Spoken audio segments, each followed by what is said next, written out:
동결되어 있는 동안 수없이 많은 꿈을 꿔왔다. 새까만 그림자들이 나를 향해 손가락질하고 원망하는 꿈. 몸은 잠들어 있었지만 정신은 늘 깨어 있었고 눈을 뜬 뒤에야 깨달았다. 나는 전우들을 잊은 채로 지옥에 떨어졌다는 것을. 작전 수행 불능으로 보류되었던 임무를 재개한다. 나는 너희의 어둠을 밝히는 태양이자 타오르는 검이니 눈앞의 어둠을 두려워하지 마라. 어둠을 정화하고 앞으로 나아가라. 정화를 시작하겠다.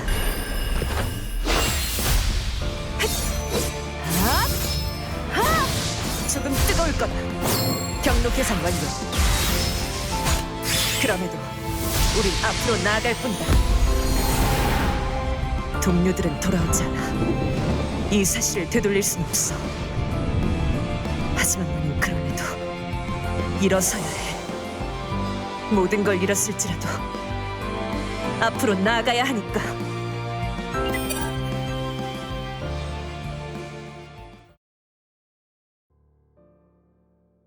Hey everyone, today we are back here again to talk about another Awakening review video, and this time we are going to be discussing and talking about Aditiya Surya, and she is quite unique in my opinions because she's a Fury defender and we never really had the archetype before, so she is quite unique in that sense, and I gotta say she is pretty cool looking character. But there's a couple things to talk about her, and your decision to pull her or not pull her may depend on that as well. So we'll talk about all of that in this video and talk about my thoughts at the end of the video that if you should go for her or not go for her. But anyways, let's jump into the video and talk about Surya.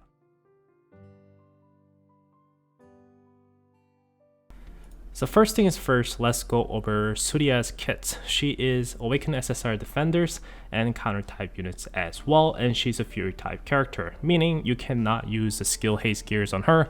You have to use attack speed base gear like relic gears and such. And she is also 5 cost and able to attack the all range as well. So let's talk about her skills next, and let's start with the passive skill. The passive skill allows her to absorb 30% of damage taken by all allies, and depending on current HP, attack permanently increased by 4% every 2 seconds. And once it stacks up to 50 times, she can definitely do a great amount of damage.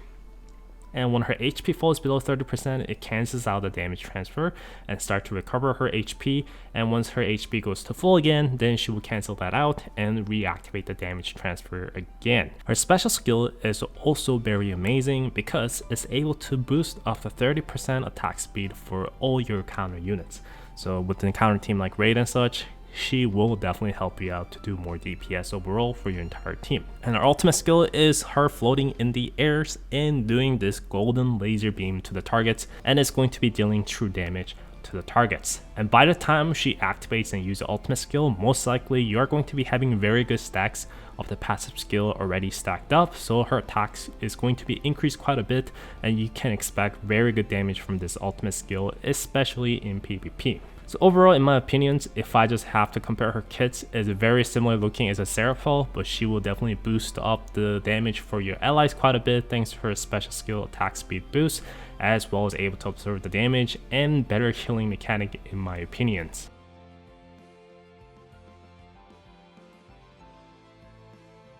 When it comes to gear option for Surya, it is very simple. Since she is a Fury character, you'll want to be stacking up the attack speed, which is going to returning many benefits that way.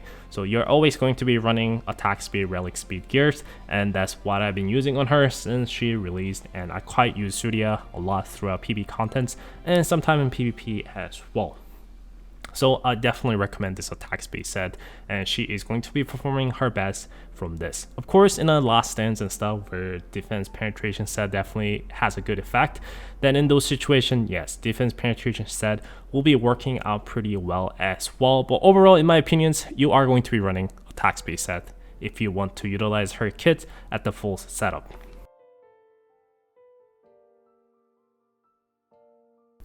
And next, let's talk about Surya throughout PVE Contents. I've been using her since her release, and I used her a lot because I really like her concepts and she's a very cool character to play around with.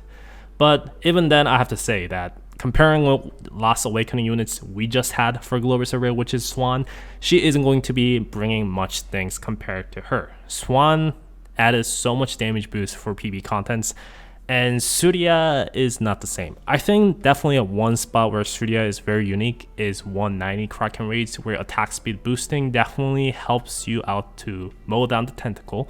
So that is pretty good. And she is able to absorb the damage from Krakens, so that's going to be helping her out past 1 minute mark. So she is good. And I will say she is definitely worth it if your goal is to try to cut down the raid clear time fast as possible. But other than that, probably no. I don't want to say she's a bad character because I use her a lot and I think she's good. But if I'm being honest, if you're expecting another character like Swan to help you out through PvE contents, she will most likely not going to be it. If you love her, if you really enjoy using her, she is going to be giving you many benefits throughout PvE contents for sure. But bottom line is, she won't be the one that shifts meta. You won't really see her throughout like Danger Close unless there is, I don't know, sniper boss with a change element on it. Then I guess Surya will definitely perform really amazing there. But you really have to have a specific enemies where like some units will be always used throughout PvE content. So, lastly, let's talk about Surya throughout PvP content. Like I said, I love this character. I think she looks amazing and really fun to use. But if you have to consider meta, she is definitely not fitted for this meta, and I don't think she will be anytime soon or ever. There are a couple downsides with her kids, so let's go through two main reasons why she isn't that great in PvP right now. Her self-healing, absorbing damage, her damage itself is all great in my opinion. That's not the downside, but main downside she has and trade-off she has for self-healing is that she does not have a damage limits on it. So meaning she can be one-shotted even though she's awakened defenders. And she is also absorbing the damage for your allies as well, so she will die even quicker. So I think they need to apply damage limit to a certain degree, probably not too much, otherwise she'll be just unstoppable monster and just keeps healing herself. But I think they need to do something about it. Maybe Reactor will get damage limits after her HP go down below 30%, so when she starts healing, she can actually heal herself. Maybe, I don't know, status resistance, that could be another good thing, so she can fight against anti-healings and such things like that. Another reason why she's really bad in PvP right now is because she does not have any knockback resistance. So she will get tossed around in the map all the time by enemy skills and such, juggled around in the air and stuff like that, and she won't be attacking during that time. This have a huge problem since she's a Fury character, and every time she gets juggled around, that is the time where she's not attacking and not able to have a Fury stack stacked up. If she was a cooldown based character, even she gets knocked around, she'd be still charging her skills, so maybe it's a different story. But like I said, it's a Fury character, so not having knockback resistance really have a bad chain reactions.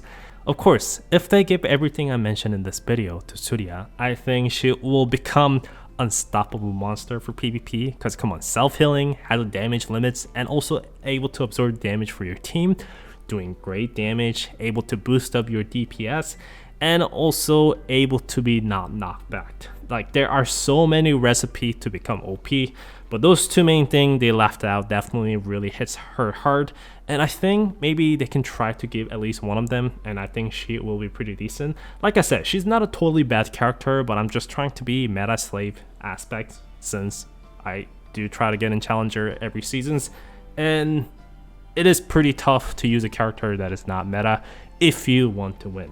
I definitely played some matches since this season started, and I tried to use Surya here and there, and I did win, but situation I won, it wasn't really because of her, maybe other than one match that I had, and other times I don't really use her until the last minute, so almost like I'm just bragging on the opponents that I can win against you by using Surya. Like, so I'm kind of having 5 cost slots out there.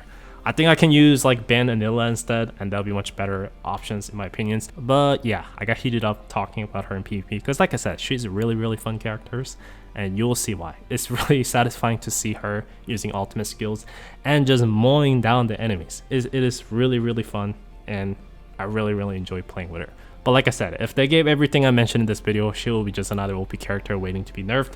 So yeah, I mean, I get it, but I think maybe 1 or 2 things could happen. We'll see in the future, maybe with the reactor and stuff. But overall, that is pretty much it for this video. So final verdict, I think I would definitely say, if you are really loving her design and kits like I do, I think you will find yourself using her throughout a lot throughout PvE contents. If you are expecting to use her throughout PvP contents, as of right now, she is not that great. So I don't want to say she's a skippable character, but I think if you skip her, you won't really feel that bad about her, since she is not really a character that changed meta for both PvE and PvP. And the Korean server is getting Felix today after the maintenance as well, and that should be next awakening units for the global server within 3 weeks probably, or like 4 weeks, I don't know. So if you want to wait for her, I think it's definitely safe bets. Maybe Felix will be not good as Surya as well, who knows, but I think Felix looks pretty promising. She's a summon character and she's definitely bringing few mechanics to the table, so I can see her being pretty good throughout PvP. But for PvE, maybe, I don't know. For 5 class tower units, I don't know. We'll see. We'll test her out and see how things go. But yeah, video is getting too long. I will stop chatting here now, but thanks for watching. Hope you guys enjoyed this video. I will see you guys next time with more videos for CounterSide. But yeah, thanks for watching. Take care.